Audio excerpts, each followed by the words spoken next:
Okay, before we get underway with this Vancouver Canucks discussion, we have to talk about some of the stuff that the team has announced today. Look, the Canucks are playing the Blackhawks tonight. It's supposed to be fine.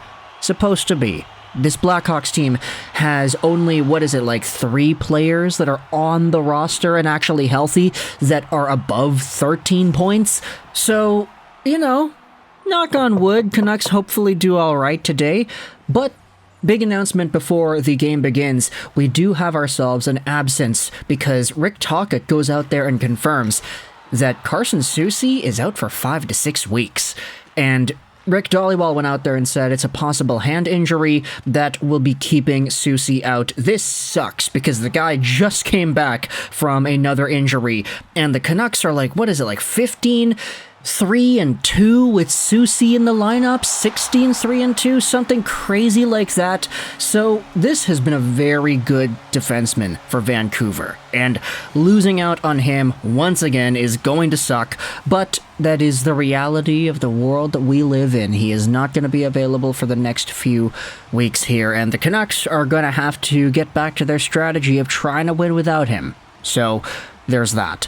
Now, on to today's main topic. What I wanted to go over in this video was another video that we had talked about a month ago. Take a look at this. We said this in a video title from a month ago, last year. Oh yeah, this video is from last year, haha.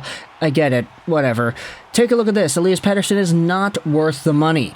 Hear me out. In this video, I talked about how at that time, in December, Elias Pettersson, Vancouver Canucks superstar, super Swede, and franchise player, was not worth the $12 million price tag that everybody was going out there and saying that he was worth.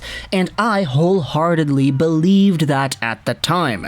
In fact, some of y'all in the comment section also said similar things. Yeah, okay, Pettersson is probably going to get a lot of money on his next contract extension. We all recognize this. He's an RFA expiring at the end of the season, but the way he's playing may not be indicative of a $12 million player. You saw William Nylander get the $11.5 million AAV salary. You're seeing other guys around the NHL, $12 million is in that McDavid, McKinnon kind of range. Matthews got 13. So Pettersson, even though he was a guy that was getting the points in December, I was like, yeah, the way he's playing, it's not doing it for me. I'm not saying $12 million to a guy who's playing the way he is. And the thing is, Pettersson was on a pretty bad slump in the month of December, but as we had talked about in yesterday's video, we had discussed the lineups for the Vancouver Canucks and just the players on the team who have been effective. Pettersson, to his credit, was still able to get some form of production in the month of December, despite the fact that he was playing with Sam Lafferty and Andrei Kuzmenko, both of whom have not really been the best offensive contributors when placed together. Now, Lafferty has been admittedly okay, but Andrei Kuzmenko has had his struggles, and you could very well say that his lack of offensive productivity held back players on his line, like Elias Pettersson, at the start of the year. Pettersson wasn't really able to create anything, but ever since getting placed back onto that lotto line, man, has he been a stud, and we are starting to see more of what made Pettersson a great player in previous years really expand and bring itself out of that cocoon. Pettersson, over the past month and a bit, has been so much better than he was a month ago when we made that I don't think Pettersson is worth $12 million video. Now, the way he's playing, he was first star of the week the other week. He has been producing like crazy. He set the record in NHL history for most game-winning goals in a row on the road, and he tied for second place with the regular record in general. So Pettersson has been fantastic, and now, if you take a look at his point production, he is in a spot where his overall numbers are indicating a better season than last year. He had 102 points in 80 games last season. This season, he's at 61 in 46 games played, on pace for 109 points and 45 goals. This would be the first Canucks goal scorer to hit 40 goals since Daniil Sedin and Ryan Kesler in 2010-2011. We've had some good Canucks squads with getting goals, 30-goal seasons out of guys like Miller, Bo, Petey, and Kuzmenko last year. It's been a while, though, since they've hit 40. And I'll give Pettersson the credit for going out there and shoving it down my throat saying, yeah, no, you think I'm not worth $12 million? Well, here's a week and a month where I'm producing some of the best numbers in Canucks history. And I'm putting myself at the top of the NHL for productivity in certain spans.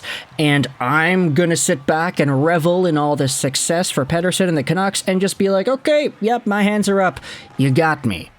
Now, the reason we're making this video is because of the idea of Elias Pettersson and the leverage he has. You already know this from the title and the thumbnail, but when it comes to the Vancouver Canucks and their desire to keep Pettersson around and have him stick around, yeah, we had already known that this was a thing.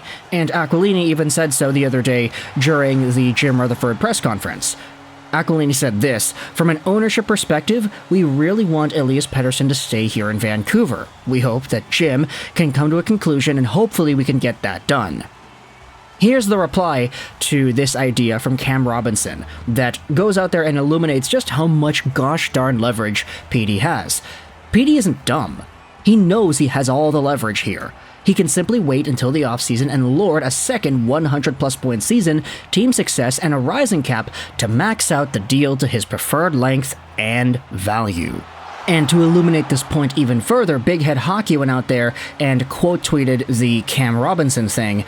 Here is every contract extension in the last decade that came after back-to-back 100-point seasons. N.A. Elias Pettersson could be setting a new record in this next contract. Now, what exactly does that mean? Well, here's the second tweet. McDavid signed his $8.5 million extension after one 100-point season. Tkachuk after one 100-point season. Kucherov had his after one 100-point season. Draisaitl signed his $8.5 million AAV deal after 0 100-point seasons, and Kane had him after 0 too. Pettersson is on pace for 108 points after putting up 102 last season, so this would be the first guy in this generation's worth of NHL superstars to get a contract extension after 2 straight 100-point years. And I know that may not seem like the biggest deal in the world. Oh, like, why is that, like, important? It's important because there's a different amount of leverage attached to Petey compared to all the other guys when they signed their contracts. Pettersson could have signed in the offseason last year, and the Canucks could have been like, hey, you got a 100-point season. Because of that, we think your value is at this dollar amount, X. We're going to give you this amount of dollars. Let's say 10 million or something. And Pettersson could sign that, and then he could get another 100-point season, and by the time July of 2024 rolls around, Canucks fans are like, yeah, we got 2 back-to-back 100-point seasons, and he signed a $10 million. That's great. That's such a bargain. But Pettersson, after saying that he wants to stick around in the contender and betting on himself in the process, is able to get 2 100-point seasons, negotiate in the summer of 2024 instead of 2023, and his agency can go, yeah, well, my guy just got 2 100-point seasons. What are you talking about, $10 million? Get out of here.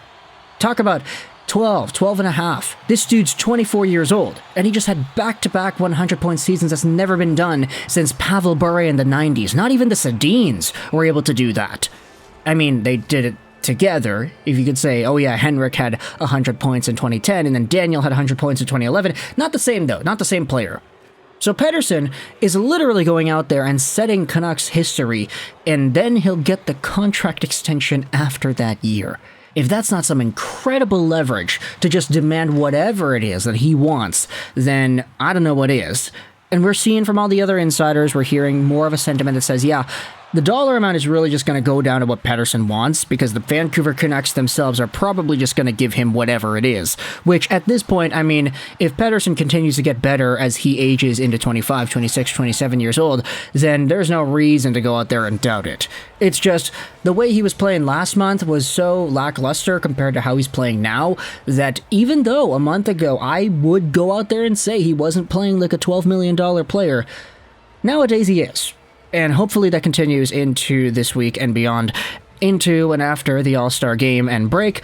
But let me know your thoughts in the comment section below about Elias Pettersson and all of this gosh darn leverage that he has in his next contract. How much do you think it's going to be worth, and what are your thoughts on the way he's been playing lately? I hope you enjoyed this video,